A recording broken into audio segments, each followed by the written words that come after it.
ರೇಣುಕಾಸ್ವಾಮಿ ಕೊಲೆ ಪ್ರಕರಣಕ್ಕೆ ಸಂಬಂಧಿಸಿದ ಹಾಗೆ ತನಿಖೆ ಅಂತಿಮ ಘಟ್ಟವನ್ನು ತಲುಪ್ತಾ ಇದೆ. ಅನೇಕ ಮೌಖಿಕ ಸಾಕ್ಷಿಗಳು, ಸಾಂದರ್ಭಿಕ ಸಾಕ್ಷಿಗಳು, ಜೊತೆಗೆ ತಾಂತ್ರಿಕ ಸಾಕ್ಷಿಗಳನ್ನು ಈಗಾಗಲೇ ಸಂಗ್ರಹಿಸಲಾಗಿದೆ. ನಾವು ಸಂಗ್ರಹಿಸಿರ್ತಕ್ಕಂಥ ಈ ರೀತಿ ಏನು ಸಾಕ್ಷಿಗಳಿದ್ದು ಅವುಗಳನ್ನು ವಿಧಿವಿಜ್ಞಾನ ಪ್ರಯೋಗಾಲಯಕ್ಕೆ ಕೂಡ ಕಳಿಸಲಾಗಿದೆ. ಬೆಂಗಳೂರು ವಿಧಿವಿಜ್ಞಾನ ಪ್ರಯೋಗಾಲಯದ ಜೊತೆಗೆ ಹೈದರಾಬಾದ್ CFSಗೂ ಕೂಡ ಕೆಲವೊಂದು ಎಲೆಕ್ಟ್ರಾನಿಕ್ ಡಿವೈಸ್ಗಳನ್ನು ಕಳುಹಿಸಲಾಗಿತ್ತು. ಈಗಾಗಲೇ ಕೆಲವು ವರದಿಗಳು ನಮ್ಮ ಕೈ ಸೇರಿವೆ. ಇನ್ನೂ ಕೆಲವು ವರದಿಗಳು ಆದಷ್ಟು ಶೀಘ್ರದಲ್ಲಿ ತಲುಪಿಸೋದಾಗಿ ಸಂಬಂಧಪಟ್ಟ ವಿಧಿವಿಜ್ಞಾನ ಪ್ರಯೋಗಾಲಯದಲ್ಲರೂ ನಮಗೆ ತಿಳಿಸಿದ್ದಾರೆ.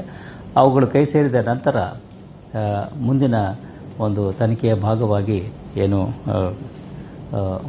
ಕೆಲವೊಂದು ಸ್ಪಷ್ಟೀಕರಣಗಳನ್ನು ಕೇಳುವಾಗಿದ್ದರೆ ಅವುಗಳನ್ನು ಕೇಳಿ ನಂತರದಲ್ಲಿ ಆದಷ್ಟು ಶೀಘ್ರದಲ್ಲಿ ನಾವು ಈ ಪ್ರಕರಣದಲ್ಲಿ ಅಂತಿಮ ವರದಿಯನ್ನು ನ್ಯಾಯಾಲಯಕ್ಕೆ ಸಲ್ಲಿಸ್ತೇವೆ.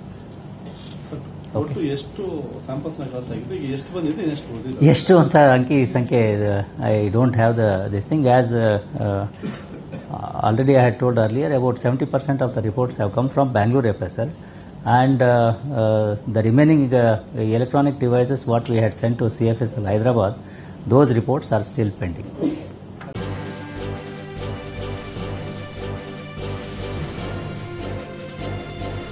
ಇದು ಮಾನವೀಯ ಸಂದೇಶದ ಜನವಾಹಿನಿ.